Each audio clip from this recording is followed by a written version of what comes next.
This is exactly what the Lakers needed. After a very tough game the night before, the Lakers had a bounce back win and easily defeat the lottery bound New Orleans Pelicans with big contributions from their big three and another source that has been playing too much. And now it sets up a big weekend that is coming up that has major playoff implications. What's good? I'm Okechi Apakama, and this is Lakers Digest coming at you with another video. And before we get into everything we have here for today's game recap, I just want to remind you guys to subscribe to the channel if you guys haven't already to get those Laker updates, guys, because we are pushing towards our goal of 20,000 subscribers. So each and every one of you guys who subscribe to the channel really, truly help out. All right, with that out of the way, let's hop straight into that game recap as the Lakers take care of the Pelicans.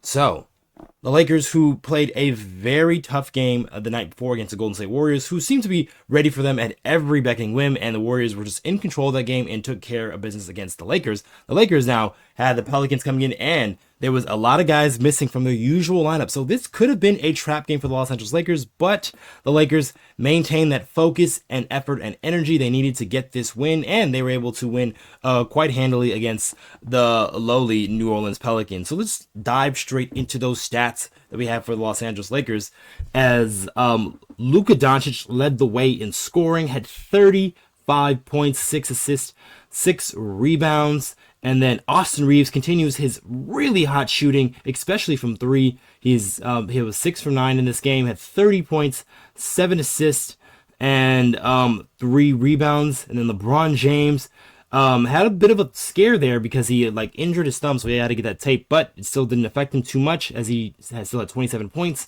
8 assists.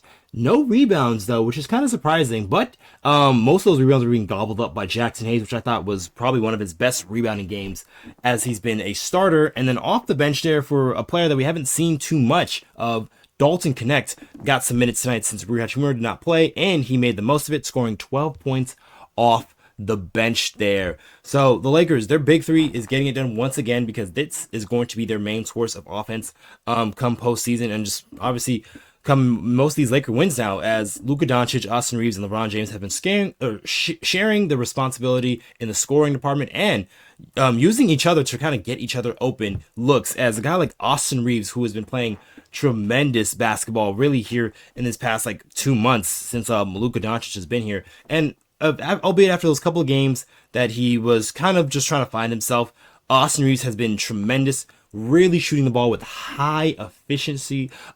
With the threes that he made today, he now became had the second most three-pointers in Laker history, passing Nick Van Exel, and also that was D'Angelo Russell, who passed him last season. So Austin Reaves has been shooting the ball tremendously well, and it's showing as he is now one of the leaders in three-point makes in Laker history. So Austin Reaves continues his tremendous play. Luka Doncic, who did have a very rough first quarter in that one, was 0 of 6 or 0 of 7, I believe, in that first, but he was really able to pick it up there as he shot and finished the game with 10 of 21 from the field, had 35 points, did a very good job of getting to the free throw line and converting, was 11 from 11 from the charity stripe. So Luka Doncic, it was nice to see him get back into a rhythm there because he was scuffling a little bit in that Golden State game, and that kind of made the Lakers offense spiral out a little bit because they had that huge scoring drought there in that first into that second quarter there. So the Lakers were able to get consistent scoring from their big three, and they got scoring from another source, as that gets me into my next topic here, as Knecht had a good night.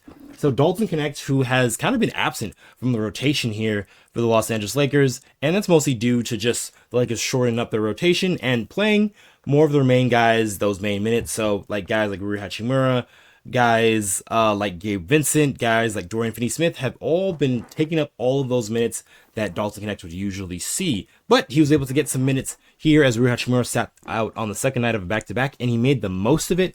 Really, I liked his energy from the start. He had a very nice tip-in. It was like a follow tip-in to get his scoring started, and then he was able to hit a couple of three-pointers as well. So it was very nice to see a guy like Dalton Knecht play this well. And then also JJ Redick said something about Dalton Knecht, as he says we feel like he's a guy that can help us win a playoff game or maybe multiple games. And with the lethalness and consistency of his shooting, because he can really score points in a hurry and a flurry. So Dalton Knecht is a guy that can change the game, and it's kind of been strange to see him not really in this rotation, especially when moments when the Lakers are struggling from the offensive side of the ball, because that's when they can really use a guy like Knecht on the floor in those moments, because he is a guy that you have to guard out there, and you can't really leave him open on the offensive end like you can for a guy like maybe a Jordan Goodwin or maybe even a Gabe Vincent if he's not hitting shots. Same thing with Dorian Finney-Smith as well. So it was very nice to see Dalton Knecht get it going there in that short moment there, because the Lakers are probably going to need his scoring down the line in that postseason. And albeit this game wasn't really much out of reach for the Los Angeles Lakers, the New Orleans Pelicans did make it interesting in that first quarter, mostly just because of Jose Alvarado. Had 27 points total in the game, but had 20 in the first quarter, was 4-5, shooting 3 in that first quarter, and really kind of made things just somewhat close in that first half there because of his scoring paralysis. But the Lakers were able to take care of business because they were just had just way more talent than this team, and they were doing the correct things at the right time to get the win that they needed to get. And now this sets up a big weekend for the Lakers, and that is my next topic here, as we are now in standings watch with less than, I believe it's 6 games left in the season, or less. It's probably less than that, because the Lakers have the Oklahoma City Thunder twice coming up, one on Sunday and then one on Tuesday. And then they also have a back-to-back with the Dallas Mavericks, which is going to be a very interesting game. And then after that, the Houston Rockets and the Portland Trail Blazers. So the Lakers have some very impactful games coming up here. And that is albeit because of that standings watch, because the Lakers now, with the win and the Denver Nuggets losing to the Golden State Warriors, the Lakers are now back in the 3 seed. And they somewhat do control their destiny if they're able to win out the rest of their games, especially with the way that they have their tiebreaker set up. Because they were able to, if they're able to win the Pacific Division, then they were able to get the tiebreaker over the Nuggets. And then same thing with the Golden State Warriors if they finish with a better record than them, because they've already beaten them 3 times this season. So they have all the tiebreakers over every team that is below them. And then obviously they have the Houston Rockets, which the 2 seed might be a little bit out of reach now at this point. But we'll see, especially if the Houston Rockets drop a game or 2 here coming up in the future. But the Lakers, they got to take care of business really on Sunday against Oklahoma City Thunder, because they have been one of the best teams in the NBA. And the Lakers will have to come with the requisite energy and effort and focus and shot making to really keep up with that Oklahoma City Thunder squad. You don't want to turn over the ball against that team, because they will kill you in transition and fast break.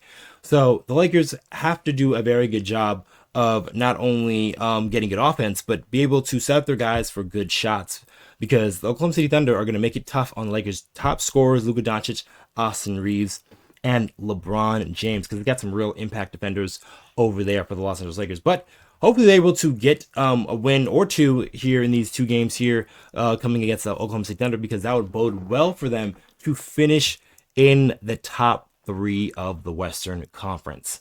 But that's probably going to be it for this video, guys. Let us know what you guys think in the comments down below of how you think the Lakers played against the Pelicans. And do you think this big weekend coming up, the Lakers need to win both, or just maybe just one of these games against the Oklahoma City Thunder? And before we go, guys, there is still 80% of you who've recently watched our videos who are not yet subscribed to the channel just yet. And if you guys want more of those, like your news, like your updates, trade rumors, game recaps, just every and all things LA Lakers, you guys want to come right here to Lakers Digest so you don't miss any of that action. All right, I've been your host, Okechi Apakama, and I'll catch you guys on the next one.